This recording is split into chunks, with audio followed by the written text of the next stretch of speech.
भाई और बहनों, दूसरा तो पहला हम बोल चुके हैं, अब दूसरा बोल रहे हैं। गाय को न दे करके फरमान बुर्राक बनवा दिया गया है। बुर्राक तो युद्ध में काम आता है, सवारी का काम आता है, मगर गाय का क्या महत्व है इसके विषय में नहीं बताया गया है। गाय जो है माँ क्यों कहलाया है और सब जानवरों को माँ क्यों नहीं कहा गया है, इसकी पूजा की जाती है। इसको जो है फरमान में न दे करके, न बता करके, काहे कि एक कामधेनु गाय है। कामधेनु गाय का माने होता है कि वो प्राचीन समय में जो जंगल में रहते थे वह गाय, जो हिमालय में रहते थे या जंगलों में रहते थे, शुद्ध भोजन करते थे, जड़ी बूटी केवल खाते थे, शुद्ध जल पीते थे,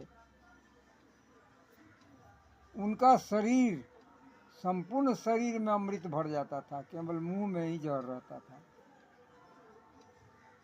और किसी का लड़का, किसी लड़के का अगर माँ मर गया हम लोगों में, तो माँ जन्म लेते हैं, अगर मर गया तो उसका भरण पोषण करने वाला यही साक्षात माँ बन जाती थी। इस गाय के दूध से जो है उसका पालन पोषण होता था और पलता था, जवान होता था। जवान होने पर अगर इस जान जाता था कि हमारी माँ यही है, इसी के दूध से हम जवान हुए हैं, तो उसका रुआं टेढ़ा होने देता या देगा? प्राण दे देगा, मर नहीं देगा। इस तथ्य को छिपा करके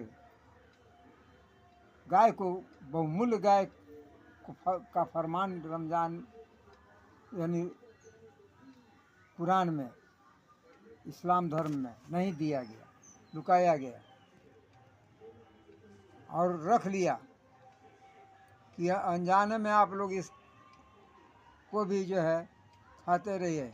तो क्या कहें, गौ खाता है, नफरत पैदा करने वाला जो उपाय बना दिया।